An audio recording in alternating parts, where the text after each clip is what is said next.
নৱম শ্ৰেণীৰ ছাত্ৰ ছাত্ৰীসকলক যোৱাবাৰ মই উদ্ভিদ কলাৰ ভাজক কলাৰ বিষয়ে বুজাই আছিলোঁ। আজি উদ্ভিদ কলাৰ আন এটা ভাগ হৈছে স্থায়ী কলা। ভাজক কলাৰ কোষবোৰে পিছলৈ স্থায়ী আকাৰ ধাৰণ কৰি নিৰ্দিষ্টভাৱে কাৰ্য কৰিবৰ বাবে সাজু হৈ বিভেদন ঘটাই বিভিন্ন প্ৰকাৰৰ স্থায়ী কলা গঠন কৰে। এতিয়া সেই স্থায়ী কলাকো আকৌ পুনৰ দুটা ভাগত ভাগ কৰিছে, সৰল স্থায়ী কলা আৰু জটিল স্থায়ী কলা। এতিয়া আজি মই তোমালোকক সৰল কলাৰ তিনিটা ভাগৰ বিষয়ে বৰ্ণনা কৰিম। সৰল কলাক তিনিটা ভাগত ভাগ কৰিছে। এটা হৈছে পেৰেনকাইমা, কোলেনকাইমা, স্কেৰেনকাইমা।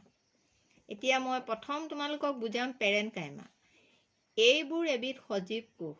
কোষবোৰৰ কোষবেৰখন পাতল, কোষবোৰৰ মাজত কোষ মধ্যৱৰ্তী স্থান থাকে। কিছুমান পেৰেনকাইমা কোষত পত্ৰশৰীত থাকে আৰু তেতিয়া সেই কোষবিলাকে শালুক সংশ্লেষণ কৰিব পাৰে, আৰু শালুক সংশ্লেষণ কৰিব পাৰে কাৰণে তেতিয়া সেই পেৰেনকাইমা কলাবিলাকক ক্ল'ৰেনকাইমা কলা বুলি কোৱা হয়। এতিয়া পেৰেনকাইমা কলাৰ কাৰ্য। পেৰেনকাইমা কলা কাণ্ড আৰু শিপাত থকা পেৰেনকাইমা কলাবিলাকে খনিজ লৱণ বা পুষ্টি আৰু পানী সঞ্চিত কৰি ৰাখে। এতিয়া আহিলোঁ মই কোলেনকাইমাৰ বিষয়ে কিছু কথা ক'বলৈ। এই কলাবোৰ স্থিতিস্থাপক গুণ সম্পন্ন। কোষবোৰৰ মাজত কোষ গহ্বৰ থাকে, কোষ মধ্যৱৰ্তী স্থান কম। কাৰ্য হৈছে উদ্ভিদজোপাক এই কলাবিলাকে শাৰীৰিক শক্তি প্ৰদান কৰে। তাৰপিছত আহিলে 3 নম্বৰটো হৈছে স্কেৰেনকাইমা। এই কলাবোৰৰ বাবে উদ্ভিদ দেহটো কঠিন আৰু দৃঢ় হয়। এই কলাৰ কোষবোৰ মৃত। কোষবিলাকৰ কোষবেৰত লিগনিন জমা হোৱাৰ বাবে দীঘল আৰু ঠেক হৈ পৰে। যেনে আমি উদাহৰণ হিচাপে নাৰিকলৰ ওপৰৰ বাকলিটো এই স্কেৰেনকাইমা কলাৰে গঠিত। এই স্কেৰেনকাইমা কলাৰ কাৰ্য হৈছে এই কলাবোৰ উদ্ভিদৰ অংগত দৃঢ়তা প্ৰদান কৰে। এতিয়া মই তোমালোকক প্ৰতিটো কলাৰে চিত্ৰত বুজাই দিছোঁ। প্ৰথম কৈছোঁ মই পেৰেনকাইমা কলা। তোমালোকে চিত্ৰ দেখিছা। এইটো হৈছে ইয়াৰ পেৰেনকাইমা কলাৰ প্ৰস্থছেদ আৰু এইটো হৈছে দীৰ্ঘছেদ।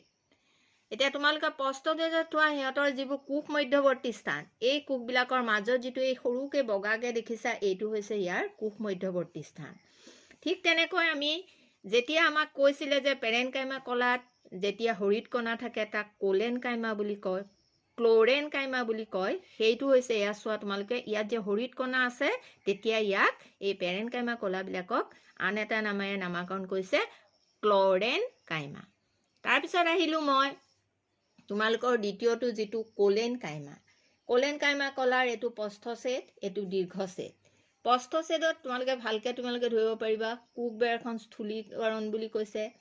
তাৰপিছত দেখুৱাইছে এইটো তাৰ কোষ কেন্দ্ৰ এইখিনি, আৰু কোষ কেন্দ্ৰৰ ভিতৰত এয়া হৈছে এইটো এটা কোষ গহ্বৰ, আৰু তাৰ ওপৰত কোষবিলাকৰ এইবিলাক কোষবেৰ। ঠিক তেনেকৈ তোমালোকে দীৰ্ঘছেদটো লক্ষ্য কৰিলেও দেখিবা যে কোষ কেন্দ্ৰ কোনটো, গহ্বৰ, হৰিৎকণা ক'ত থাকে, কোষ মধ্যৱৰ্তী স্থান থাকে কিন্তু কম। তাৰপিছত আহিলোঁ আমি এতিয়া স্কেৰেনকাইমা কলা। এই স্কেৰেনকাইমা কলা এইবিলাক যিটো মই কৈছোঁ নাৰিকলৰ বাকলিৰ ওপৰ অংশত পোৱা যায়। ইয়াক দেখুৱাই দিছে তোমালোকক, এইটো এটা সৰল জুৰীয়া কোষ।